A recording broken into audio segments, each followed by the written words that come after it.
Toronto home buyers are walking away from as much as $300,000 in the insane property market. So people are walking away from these massive amounts of money. And why are they doing it? We've also got fires that are going on everywhere. And we've also got a real estate brokerage that was put into receivership because of fraud allegations. And we know fraud is widespread in this market. So let's get right into it. Toronto area buyers are walking away from deposits on new homes, some losing as much as $300,000. You know, what's really interesting is I heard so many people say this will never happen in Canada because Canada has so many non-recourse provinces and non-recourse loans. This is never going to happen. People are never going to walk away from property. And here we are, even though it's pre-construction, people are still walking away. And this is just the start, in my opinion. So troubling headwinds continue to persist in the pre-construction real estate industry as home buyers unable to close on their transactions are walking away from sizable deposits, some worth as much as $320,000. It's a new phenomenon, industry experts say, particularly in low-rise homes in GTA suburbs where prices ran up quickly during the pandemic and have fallen drastically. And, you know,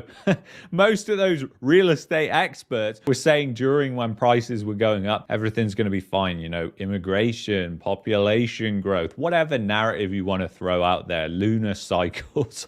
I don't know which way the wind blows that particular month. I have no idea. I mean, they're as accurate as each other in some ways. It's really interesting what's happening there. But what is more interesting to me is that this is also going on as well. So this isn't the only fire that's happened in the GTA. There's been loads and loads of these fires. You've probably seen it all over Twitter. So the question has to be, was this arson? Did somebody intentionally start a fire because maybe they were upside down or at risk of losing substantial amounts of money? It's an interesting thought. Obviously, no one can prove at this point, but it looks far too suspicious that this is happening all over the GTA and all these fires. And, you know, considering the amount of fraud going on in the Canadian housing market, I mean, it's mind-blowing. I know 3 bank insiders through this channel. They all pretty much say the same thing about how bad the fraud situation is within the banks. Obviously, I can't come to you and supply any evidence with that, but I trust what they're saying. And the reason I trust what they're saying is partly because you have to look at what's happened over the past couple of years. It doesn't make any sense. It's completely insane. It's very hard that this could have happened without fraud. And you've got Equifax backing that up as well, saying that mortgage fraud, the most common type of fraud, and it's increasing. It just keeps increasing.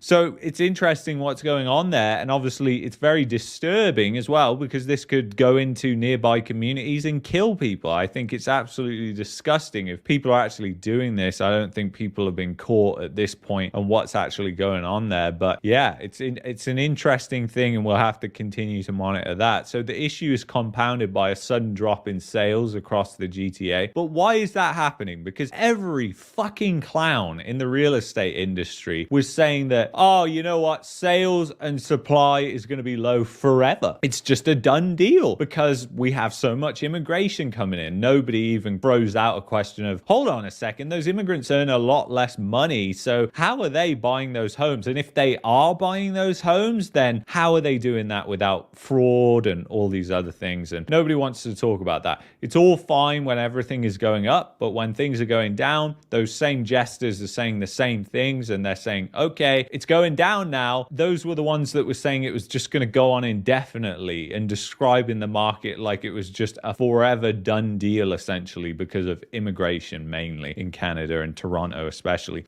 New figures being released on Thursday morning showed unit sales falling 6% in October compared to the prior year. Average prices have continued to deflate as well, dropping to $1.125 million in October from $1.195 million in May. Some of the buyers walking away are end users and some are trying to offload as an assignment sale, a legal transaction in which the original pre-construction condo buyer transfers the rights and obligations of the purchase agreement to another buyer. That should be banned, in my opinion. Assignments are sort of like a derivative contract, and it's completely unregulated, right? There's no regulation in there at all. If you're buying options, which is very similar to what people are doing here because it's leveraged, obviously, that is a highly regulated industry. But if you're doing it in real estate in Toronto, it's just completely unregulated. And I know it's banned in certain provinces as well. So I think they're absolutely terrible, and they should not be allowed. It just encourages speculation as well. Experts have noticed buyers walk away from deposits that are hundreds of thousands of dollars on assignment sale Facebook groups. Some of the deposits are as high as $320,000. Isn't that just crazy when you really think about it? $320,000 people are walking away from in this environment, but they have no choice. They've made this purchase. The price of the home has fallen in value. Interest rates have gone up, and they probably can't even qualify for a mortgage anymore. Lending is starting to get a little bit more tight with certain banks. Certainly with other banks, they're just lending openly still and accepting fraud applications. At least that's what I hear from the inside. That is one of the great things about this channel, is that I get to hear from people on the inside. And if you're on the inside, don't hesitate to get in touch with me if you have any information. I will keep your identity completely protected. But everything that's going on in Canada's housing market just goes to show you that it was really quite fragile, and it wasn't so stable as everybody thought. When you have higher and higher prices in a real estate market, that is not a sign of stability. It's the complete opposite generally, especially when you're in the context of a big housing bubble like Canada is in. And I think we can all agree that Canada is in a housing bubble. So anyway, Toronto real estate brokerage placed into receivership after fraud allegations. So yet another thing going on with fraud here. 2 years after fraud allegations first hit, a court finally taking control of a brokerage assets. An Ontario judge has placed Wynn Realty Corp under receivership. Realtor Courtney Lynn Simpson and her broker husband Kenneth Simpson are alleged to have defrauded dozens of clients. This isn't the realtor's first rodeo either. She previously served time for mortgage fraud. So,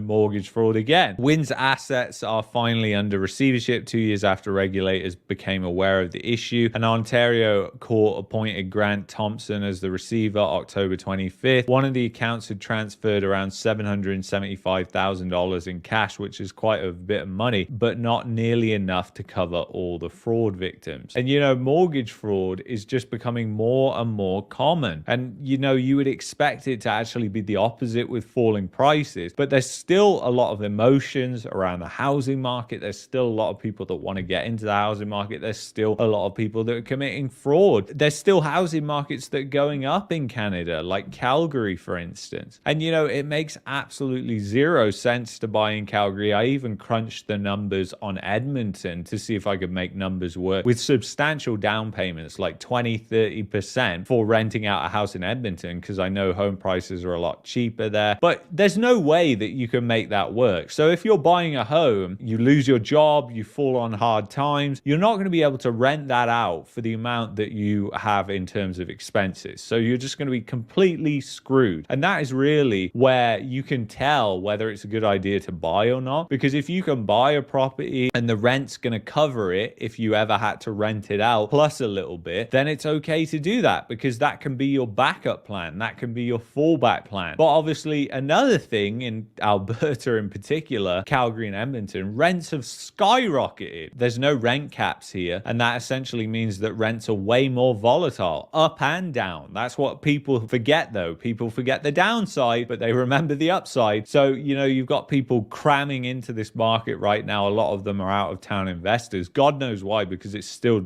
doesn't make any sense to do it, but they're doing it anyway. That maybe they think rents are just going to go up infinitely. I have no idea. It's just a recipe for disaster again. It's just complete hysteria again. It's just people completely in denial again. And it's just Canadian real estate all over. Just absolutely insane, guys, what is going on in the real estate market. Anyway, if you've enjoyed this video, you might like this video here. You might like this playlist here. If you're looking for a VPN, you know where to go. Click that link below. Go to expressvpn.com/marketmania. See you in the next one. Take care.